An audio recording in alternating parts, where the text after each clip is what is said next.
Hey everybody, welcome to Mobile Mondays with NC Realtors. My name is John Waite, and today I'm going to be presenting on scams. Now, I don't know if you guys know this because surely you have not been bombarded with a scam today. I'm just kidding. You likely have been. The issue of scams is extremely prevalent. I was just talking to Leah prior to this, explaining that, based on the hotline calls that I've been getting, you guys as an industry are targeted far more even than me as a regular normie. And what I get is just incredibly overwhelming. It's everywhere. It's in my email. It's all the time. It's from places I don't expect. And the interesting thing is, in this day and age of AI, some of these scammers who maybe used to struggle with things like if they sent you an email, it looked all wonky, or maybe the way things were phrased was off. Even if you're not like a grammar snob like me, even some of these emails were, even for someone who's not that, would be able to figure out, oh, this looks way off, right? And now it's just seems to get more sophisticated, more kind of just inserted into your everyday life. And so I'm going to cover the most prevalent scams for you guys, just things to look out for, ways to avoid them. And then, we can, we'll delve into some of the less common scams as well. It certainly will not cover every single scam, but a lot of things I'll talk about today apply to other scams, including ones that I don't cover specifically today. So let's go ahead. Let me go ahead and bring up my PowerPoint and let's just dive into it here. So the first scam we're going to talk about is probably the one you guys encounter most often, which is the fake seller scams. And then we're going to talk about fake buyer scams, and then a few, probably, I think there's 3 other scams that I'm going to talk about as well. And when it comes to the fake seller scam, if you're not aware of it, then you definitely need to be, and you are in the right place. Because this scam is definitely the most prevalent. And basically, it's exactly like the name says. Like, it is a fake seller. It is somebody who wants to convince you to list property that they don't own. And the goals of them doing that can be a lot of different things. But, if they win top prize for their scam, then that's going to be that the property closes and they walk away with the money. And the ability to get that money back is extremely difficult, especially if they happen to be out of the country. That's just how it is. Tracking the money down is hard, even tracking who perpetrated it hard. It could be hard to perpetrate even what country it came from, depending on the circumstances. So that is the basis of the fake seller scam. But understand that, if you're doing due diligence fees and things like that, that money can be gone even if the scam doesn't go all the way to closing.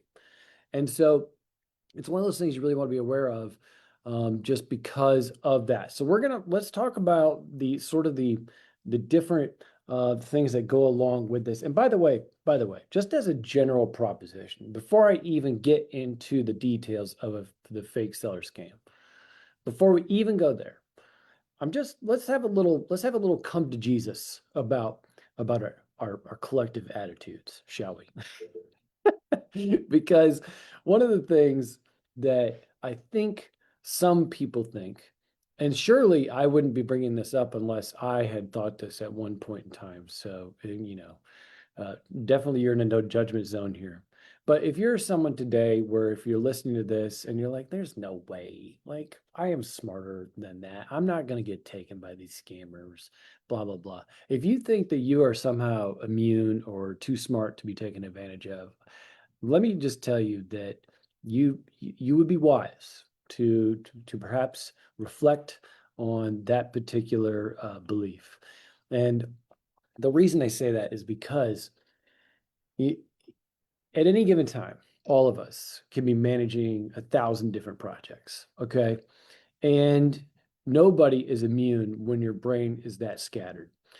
So my best example I like to give on this is that, my wife owns a store, and one day I will make the story short and just say that she received a scam phone call, And she was on the way out the door to go to Walgreens to buy gift cards to pay an electric bill because of what the scammer was doing, simply because at that moment in time, she was juggling a dozen different things and couldn't really focus on the fact that the person who was calling her, threatening to turn the electricity off on her store midday with drivers on the way to do so, was a scam.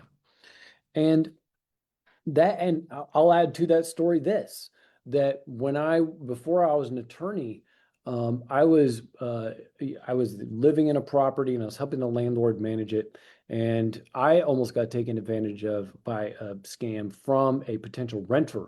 And it was a classic scam where, and some of you may have encountered this before, where the scammer sent me a check for the deposit and first month's rent and deposit.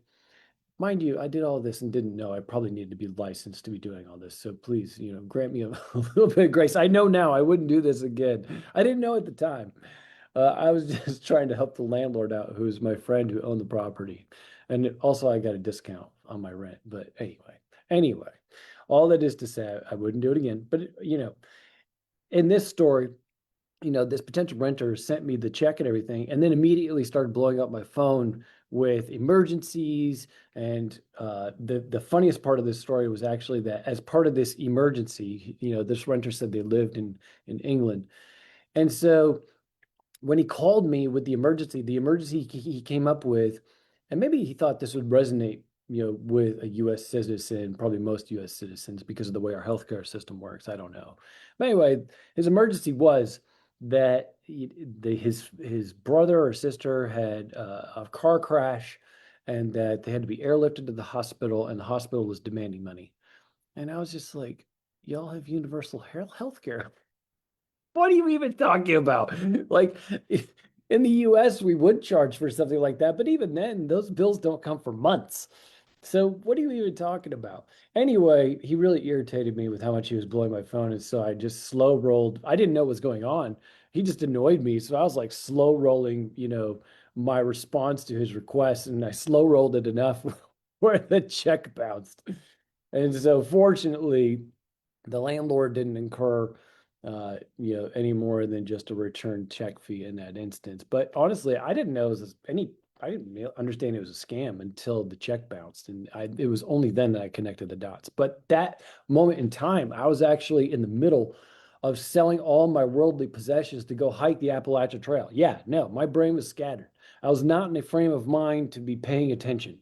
And that is what these people are, that is exactly the kind of thing they wait for and they hope for. So that it doesn't matter how smart you are. It does not matter even like how educated you are. And I don't mean educated like in a school sense. I mean, just, this could be your fifth scam class in the last month. Like, you could know everything about all this, but at the end of the day, what it really comes down to is you always have to be vigilant, because the minute you let your guard down, no matter who you are, no matter what, your capabilities are, you could be susceptible. So if you're just a cantankerous person who slow rolls things because people annoy you, you're actually in a pretty good spot, I think. Like, that's a pretty good way. That's a pretty good defense mechanism, because for almost all these scams, at some point in time, the scammer is going to pull the card of urgency. And you have to do this, have to do this, have to do this. And, you guys encounter that all the time with people who are not scammers. So I think that your ability to process it is probably a lot better than me. But in any event, let's go to the details of the fake seller scam. Now that we've got a little bit of background on that, we've talked about the general proposition of nobody is immune. What is a fake? How do you spot it? Like, what are the main things you should be looking for? So the biggest thing and I've listed these, I think, in the best order I can sort of comprehend. Like, these are not in random order. This 1 through 6, I think if you could do these might be the best ways. In particular, 1 through 4. 1 through 4 here, I think if you are really diligent on 1 through 4, you have the best chance. So number one, if it's vacant land, assume it's a scam. Just assume it's a scam unless you know the person. But even if you know the person, is that the person that's actually reaching out to you? If it's vacant land, and you actually have a way to establish that you are conclusively 100% talking with the owner of that vacant land, sure, okay, you don't have to assume it's a scam until you prove otherwise. Otherwise, if it's vacant land, especially if it's not in your jurisdiction, then assume it is. So that is number one, so if you get your spidey senses up right away, just with that, empty house is not as common. The most common is vacant land, okay? And so that is something that if it's either one of those two, make sure you've got your spidey senses going off, but especially the first one.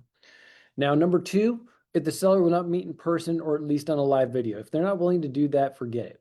Now, we actually had to write a separate Q&A on this a couple months ago, and I'm going to show you a resource in a minute where we actually updated a guide and best practice for fake seller scams on the NC Realtors website. So I'll show you that real quick. I add that updated today to reflect what's the most common things that I'm seeing. I'm one of the legal hotline attorneys for NC Realtors, and so a lot of these updates are coming from, just things we hear from phone calls from you guys. And so we use that to update the materials that are already there. I'll show you that in a minute. But if the seller will not meet in person or live video, then assume it's a scam. But another related scam in this area is that the seller's like, yeah, sure, here's a Zoom link. Let's go ahead and meet. Don't click that link. Don't do that. That link is no different than any other link, any other time that you get an email. If it is, even if it's somebody that you do know and you get a link to be clicking on, don't do that, okay? And if it looks suspicious at all, or if it's coming out of the blue or whatever, then don't click it even if you know the person. But in this instance, you probably don't know the person. You're probably dealing with the seller that you've never had contact before. It's a new person. Do not click on Zoom links because, as you might suspect, that because the word is getting out that one of the best ways to spot a fake seller scam is by doing a live video meeting. Well, of course, now they've adjusted their tactics a little bit, and now they'll send you a link to meet with them on Zoom, but now your computer's infected and you've got a big problem. If you've never had your computer infected, it is a very annoying thing to deal with, and it can lead to big problems over time. So, make sure the processes you have in place for other scams in this arena, make sure you are following those. Okay. All right. So, but a video meeting, those first two, actually, I know I said first four, but honestly, the first two, if you follow these sorts of guidelines, you're probably going to weed out a lot of these attempted scams. Okay. And so make sure you really are focusing on the first two and doing them the right way. Send the scammer your own Zoom link or, FaceTime, whatever, something where you're not clicking on a link from them that could potentially infect your computer or, I don't know, smartphone, maybe. I don't know. I haven't heard as much about infecting smartphones, but that's a different topic just because of how much our smartphones are probably listening to us anyway. I'm probably going to get a notice about scams as soon as I hang up with this thing. You know how it is. Anywho.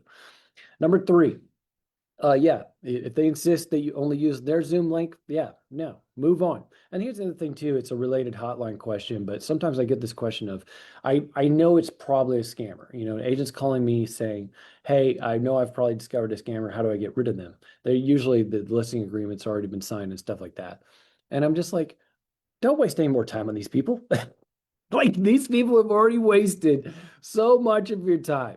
This is a situation where honestly, you could just block them and just move on with life. Forget about it. Because if you establish after a listing agreement's been signed that you have a scammer, what is, blocking them going to do? Nothing. Nothing. There's nothing to get. There's nothing to say. Your listing agreement is void anyway because it's a scammer. It's not even a real person, or it might be a real person, but it's just not even, a person that owns the property. Everything that's based on is fraud. So there's no there's no duty you have to a scammer if you know it's a scammer. If you know it's a scammer, just if you feel like it, you could say something, hey, you're a scammer, bye, or whatever. I don't know, you can phrase it more delicately, just in case, maybe on the off chance it's not a scammer. I don't know. But if you know pretty well it's a scammer, then you don't really owe any duty to them. They've already wasted a ton of your time already. So, don't feel like it's got to be some sort of special process to fire a scammer from your potential list of clients or prospects or anything else. Although I would say, there's been a couple times where I've run into it where it's not necessarily a scammer, but it's somebody who might like decide to give you a bunch of bad Google reviews and things like that. So, whatever. Don't be, I'm just saying, don't waste time on it. Don't be rude. That would probably be a good idea. Keep the rudeness down, but, let them know that you will not be talking to them any longer. Something like that. Anyway, so number 4, if the seller's overly eager, getting pushy, things like that, willing to take things under market value, trying to get the thing closed, wanting cash deals, things like that. Okay. Especially if you've never met them, you don't know anything about them. This is a number 5. If you can do this, it can be a good one where you can say they tell you that they're calling you from, say, the Northeast, somewhere in New England or whatever, Pennsylvania or something like that. But if you're a person with the means to be able to tell what the IP address is that they're emailing or calling from, then you can verify, no, you're actually over in whatever, Malaysia or wherever it may be. And by the way, a lot of these scammers, I think it's important to understand that I think it's evil. It's easy to give them sort of like an evil persona or something like that. But I saw a documentary, I think it was last year, where a lot of times these people making these calls and doing these emails, they get recruited from other countries with promises of money and everything else. And then they go and they basically lock them up in a hotel in another country that's far away from their family and everything else. And then they tell them what's actually happening. And so a lot of times these people are in a sense slaves. Then they have to work, and the conditions are not great. So before I always try to remember that, even though, just so you know, I probably, unlike many of you, where because of the amount of scam, proliferation of materials that I get, it's very annoying, and it is an intrusion into my life that I don't ask for on any day. So that part, I do try to understand both sides of it, but at the same time, if that's your general feeling, yeah. But just understand that yelling at these people may not do anything. They probably get yelled at all day anyway. But besides that, they're just trying to survive a very bad situation, regardless of how you slice it. Number 6, be suspicious if the buyer or the seller is traveling on vacation and all they can do is email and text message. They always have an excuse. They can't meet in person. They can't do video, things like that. If they're making those kinds of excuses, like number 6 there, make sure you're being very cautious. Family emergency, need a quick sale. Wait a minute, there's a number 6 already. Look at that. I need to renumber these. Oh, yeah, it's because I added one on here, that's why. Anyway, all right, so actually we'll just keep calling it number 6. No, 6B, we'll call it 6B. Number 7 here, the family email address or phone numbers are from another country. Most of them are not going to do that now. They can spoof a local phone number, and a lot of them do that. So, but if it is from another country, that's obviously a red flag. Photo ID is barely legible. This comes up pretty often. If they give you an ID and it is not clear, then that is usually on purpose. Those of you, what was that movie? It'll come to me. Fargo, that's what it was. Remember in Fargo? Remember that movie? And he kept like smudging the VIN numbers on the cars. He kept doing it because he was selling fake cars to steal money. Anyway, if you haven't seen that movie, it's an oldie but goodie. Then number 9 here, the seller does not require due diligence fee or doesn't want earnest money. That's probably because they're trying to get the big cash to close, and they're trying to entice a buyer to move quickly, and they're giving a good deal, blah, blah, blah. Yeah, sometimes they'll do that. And then that way there's less hurdles in the transaction to get to closing. Also makes it easier sometimes to get cash from a buyer. Seller makes excuses as not performing. That does happen too, where they keep dragging it out and dragging it out. Some of these, that's what they'll do, and there might be an issue with maybe being able to get the fake paperwork assembled or something like that. I'm not sure, but that definitely does happen. And then finally, like I said, at some point they will start getting angry and berating you, especially getting closer to closing. and it might be hard to decipher that from any other seller from some of the phone calls I get from you guys, but just understand that it's definitely something. It's just something where it's a red flag. If you see it come up, then definitely do some further investigating. So on the fake seller scam front, listing agent do's and don'ts: do not just rely on an ID, and don't rely on any document that has a notarial certificate. They forge notary certificates all the time. So, if just because it has that, that is absolutely no, it's just no consideration. One other thing that um, out here, where was it? Yeah, so I guess I'm just going to make like a general note. Oh yeah, no, I can do it with number 3 here on the do list. Okay, so make sure you do meet with this seller face to face or by live video. Make sure you verify ownership of the deed and talking to neighbors. I don't even know. I've probably got at least a dozen phone calls over the last couple years where the fake seller scam was averted by talking to neighbors. The neighbors know, talk to them. You guys know this. The neighbors know everything. The neighbors love to tell everything. They love to tell everything, even to people that you wish they wouldn't tell it to. So go talk to neighbors. But the part of that problem has to do with the third do here, which is visit the property and ask the seller questions only the owner would know. So one of the things that's actually in this arena is the fact that a lot of these scammers have now taken to asking agents to list property that's well outside of their jurisdiction, well outside of their practice area. Why? Because they don't want you to go there. They don't want you to go to the property and ask questions. They don't want you to talk to the neighbors. They want to be able to do this, give you a juicy listing that is outside. They'll make up excuses for it. If you get a listing from a seller, who maybe hasn't given any of the red flags, but for some reason they want you to list property that is nowhere near your usual practice area, then you need to really press them why. Why would that be? Why don't you want an agent who's more local? And maybe you could even say, are you sure you don't want a referral for someone local? And if the answer to that is something weird, then it's probably a scam. So I know, like, when it comes to listings, especially if it's a big land listing, I know that's something that your temptation is going to be, I really want to keep this. This is a good vacant land listing. It's a really big tract. I'm going to get a certain amount of commission for this. That's, very enticing or whatever. And that's the other thing too. Like, if there's no negotiation on that, especially if it's that kind of a listing, ordinarily there would be somebody, especially if you would expect them to be a sophisticated seller. If they're not asking those questions, then why aren't they asking those questions? So when it comes to that, if you visit the property, make sure you're asking things only the seller would know. Like, if you start talking about a shed that's on the property, and then the seller is talking all about how, oh yeah, well, I need to get rid of that thing or whatever, but you're standing at the property not looking at a shed, then it's a scammer. There's features about the property that you can't get from like Google Earth or Google, when you put the little orange dude man on the road, whatever that's called. Anyway, yeah, there's just things about the property that's going to be there that you could ask only they would know. Another thing you could ask for is things like utility bills.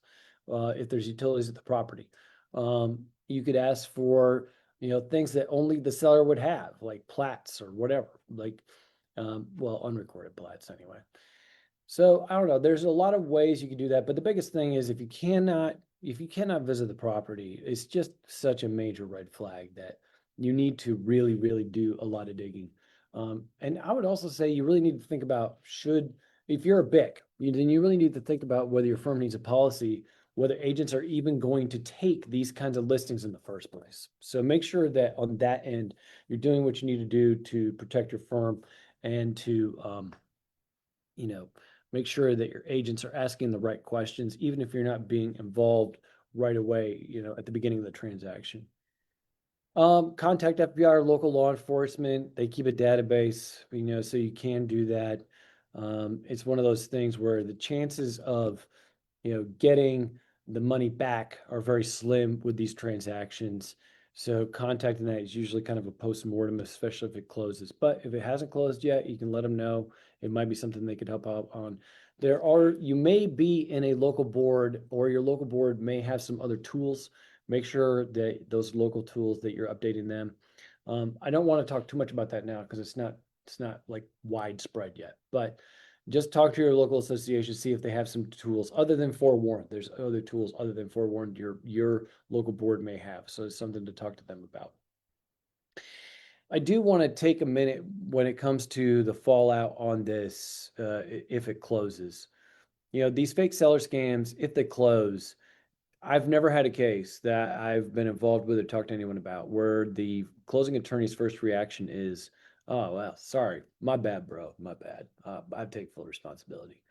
Yeah, no, no, no, that ain't happening. Pretty much everyone's first response is, "Well, you're the listing agent. How come you didn't even know you didn't even have a real seller?" And that's not necessarily in my view, a fair accusation. It's not.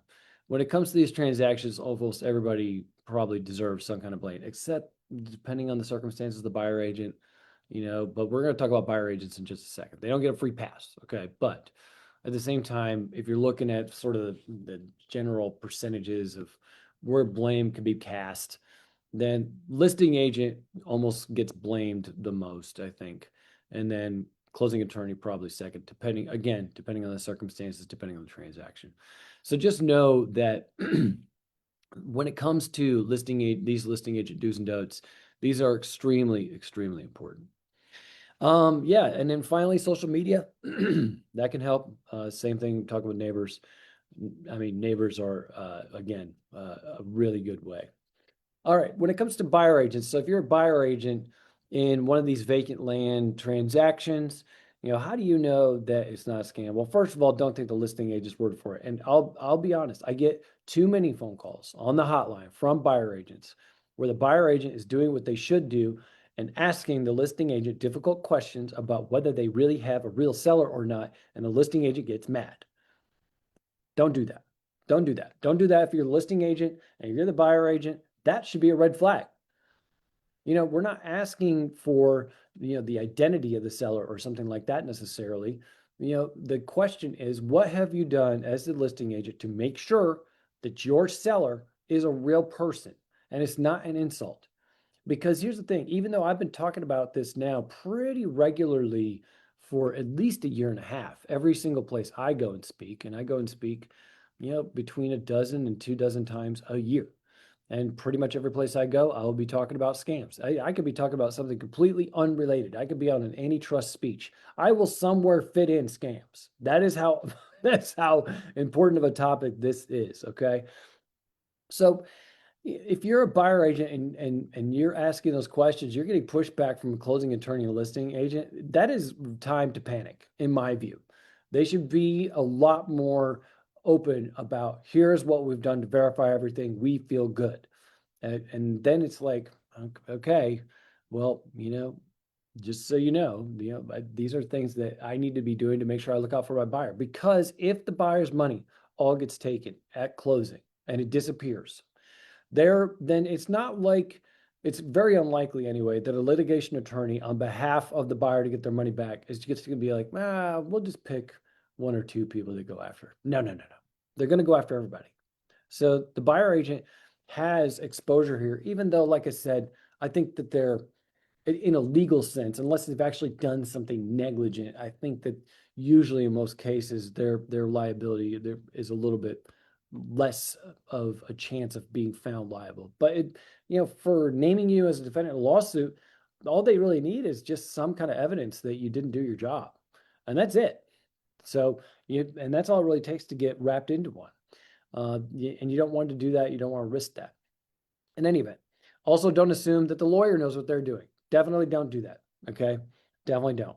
And like I said, make sure if you get any pushback from either one of them, that you really press them and you talk about how this lawyer on Mobile Monday got on there and just talked about how the world is ending with all these scams. I'm just kidding. You don't have to do that. But you could just say that you have recently learned from a credible source how important it is as a buyer agent for you to verify that the transaction is going to go according to plan for your client.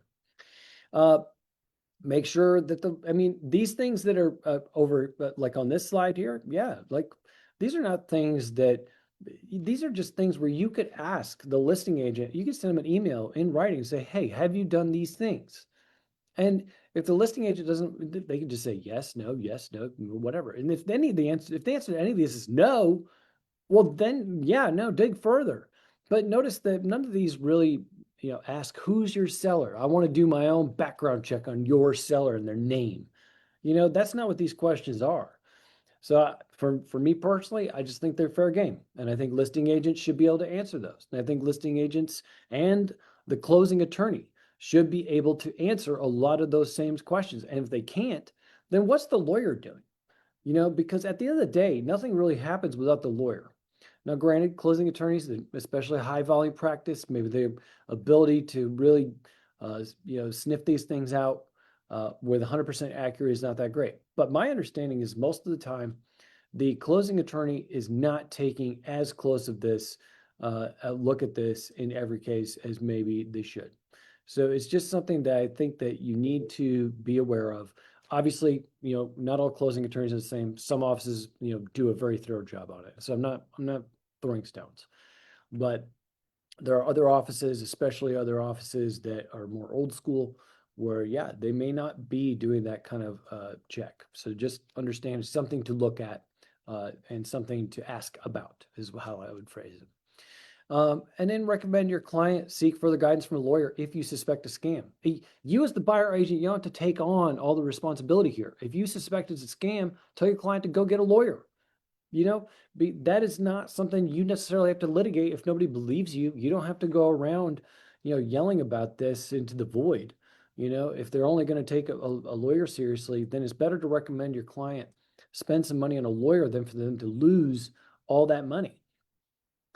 All right, do ask the closing attorney what their verification procedures are and what they've done. So yeah, closing attorney, listing agent, they shouldn't be afraid to ask questions. You can definitely be disciplined by the commission if one of these scams goes through, okay?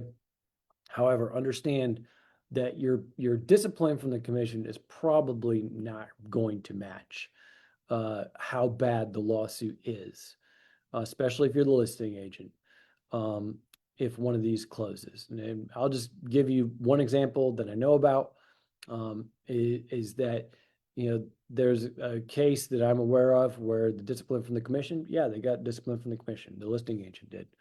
But when it came to the lawsuit itself, listing agent, contacted their E&O because there's a closing. We've got a big problem here. It's a big money problem.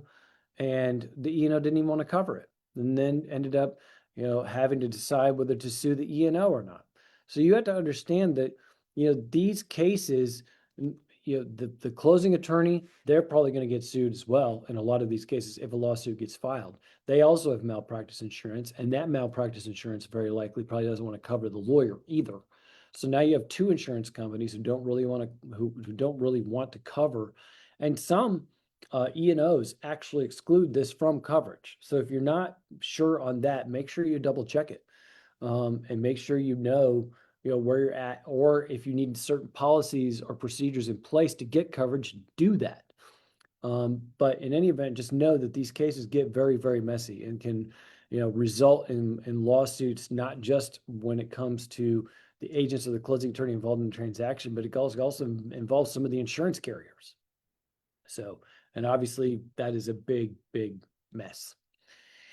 All right, so what happens if you know what? I need to change this slide. I don't like that word duped.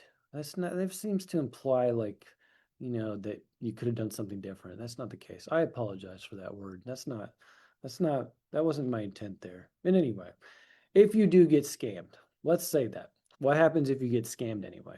Obviously, you got to contact, your client. And unfortunately, I have had those hotline calls where, the agent will call, say what's happened, and then I unfortunately have to be the one to tell them, I'm really sorry. It sounds like this scam is complete. And, too bad we couldn't have got to it sooner, but, that's just how it is. So you got to tell your client that's happened, but not before you contact your E&O. That's probably another thing I should change in this slide, actually. Call your E&O first, then contact your client.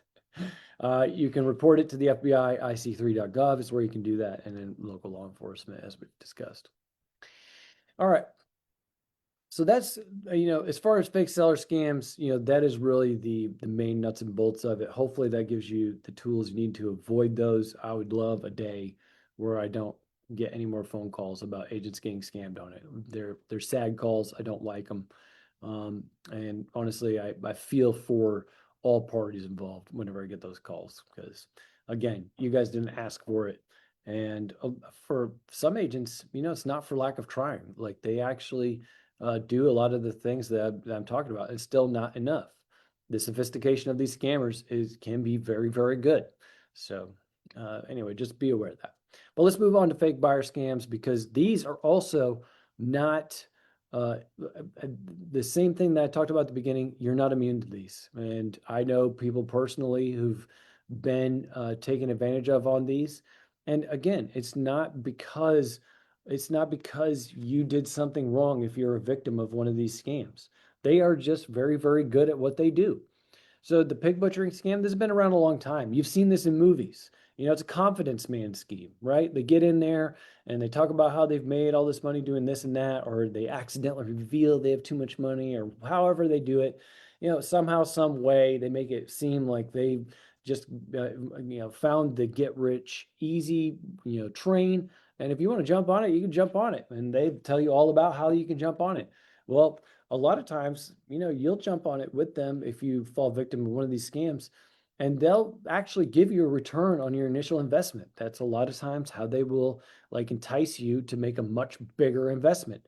And then when you make that much bigger investment, whatever it may be, then yeah, suddenly that second investment's gone. So, or maybe they'll take you for more. If they think you got more, maybe they'll give you 2 or 3 good investments in a return on it. And then suddenly, blammo, gone.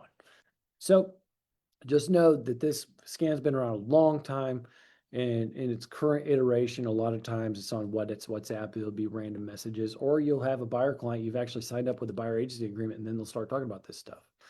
I've seen stories with crypto. I've seen stories with gold. I've seen stories with, those are the 2 most common ones. I feel like I saw another one that was kind of weird, but now I can't remember what it was. Anyway, crypto, gold, who knows? They just somehow, some way claim they got rich easy, and they can make you rich easy as well. All you need to do is upload some money to this portal, and then we'll be in business together. So don't do that. Wire fraud buyer, still a thing, still a thing. People are still lurking out there. I just got a phone call last week where a scammer tried to change closing instructions. And actually, no, last week I got one where a scammer tried to, and then I think it was the week before that, a scammer successfully changed the wiring instructions to a wrong account. So this used to be, wire fraud used to be a lot bigger a couple of years ago. It is not gone. So you have to be very diligent about your security systems with your electronics in your firm, okay? That has not changed. They are still out there. They're still doing it. And actually, there's one now where I can't remember. Yeah, okay. I'm going to talk about that in the next slide. But just so you know, they are still out there. They try to substitute banking information. They will, the buyers will do it, or maybe it'll be a scammer who somehow infiltrated your system, whatever. There could be people that aren't involved in the transaction at all. You're just clicking some kind of link to give them access to your information. And then, yeah. So understand that stuff is still out there. Some other kind of scams, wholesaler fraud scam is a little bit less common, but it does happen from time to time where I call it the wholesaler fraud scam, but I've also seen it in other contexts where it's just a buyer who gets upset, or maybe who's being overly aggressive or whatever. But basically what they do is they'll file some kind of cloud on title document. I guess I'll call it that. It can take all sorts of things. I've seen it like purported affidavits, or whatever. Sometimes they'll just record a contract. But basically the goal is to cloud the title so that the seller can't sell it without paying them some kind of ransom. This is fairly, like I said, it's not as common, but if you see it, just know that, yeah, we recommend, that the owner go get an attorney. A lot of times these clouds on title, the reason they're not as prevalent is because there are some very juicy legal claims that you can bring against these people. So, and usually these people are local. So people are usually smart enough not to file these sorts of false recordings in the chain of title because of those potential juicy claims that can be brought. I mean, they're good. I'm not going to go through them in detail, but let me just say, there's been a couple times where I recommended it, and I'm just like, I don't know why this person did this because if this lawsuit gets filed, they're going to get hosed. So anyway, just know that that's there. The owner has plenty of options, and it's something that they can avail themselves of. Fake landlord scam. This is, to me, one of the saddest ones because it's so easy for the scammer to do. And for a tenant, I mean, you know how tenants are, and we've all been in that position, or at least I have been, as someone who, used to have very little money, especially in their 20s. But yeah, it could take tenants, months or to save up first month's rent plus security deposit. And then the way that these scams work is, a lot of times the scammer will just pull stuff from your listing. Like if you're an agent, do a fake rental scam. And then, yeah, it doesn't take much. They'll just set up a fake portal for the tenant to, go under lease to rent property that's vacant and listed for sale. And that's part of the reason why it works is because these properties are vacant. And then, yeah, they walk away with security deposit, first month's rent. And for a lot of tenants, it's just a very, very sad situation. So if you're a listing agent and you see this come up, make sure you report it. I know for a fact that TikTok will take those things down if you report them. They seem to be like they're somewhat on top of that. So anytime you see it, do what you can to report it and get them down. You may well be saving a tenant from some significant financial difficulty. So, yeah, if you're a listing agent, do a solid like that. I'm sure that it will not go, uh, you know, uh, un un. It'll be appreciated. It won't go unappreciated. There you go. Finally, ID theft scams. Um, this has been, I don't know how many people we got from local boards on this today, but if you're a board member of a local board, or if you're an AE of a local board, or even just a staff member of a local board, if you're involved with your local board somehow, some way, if you can talk to your AE in particular, or staff, or whatever, there's been scammers calling and trying to change member emails. And the reason that they're doing that is obviously because they want to, be able to have member emails sent to them.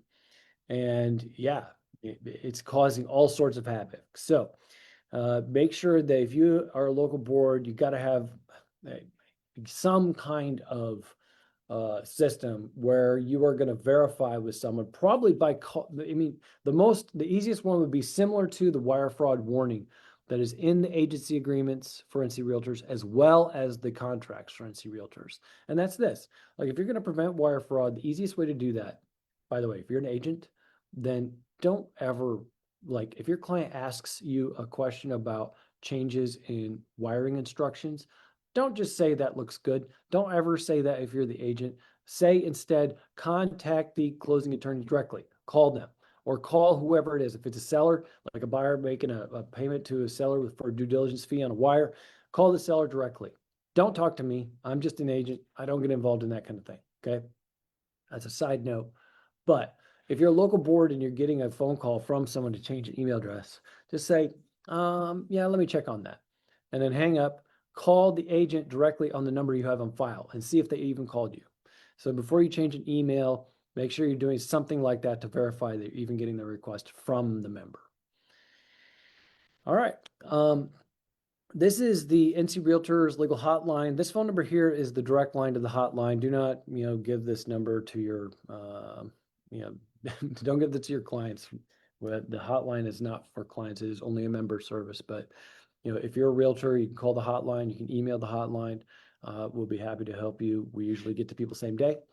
And yeah, vast majority of the time we do, unless it's after 4 o'clock.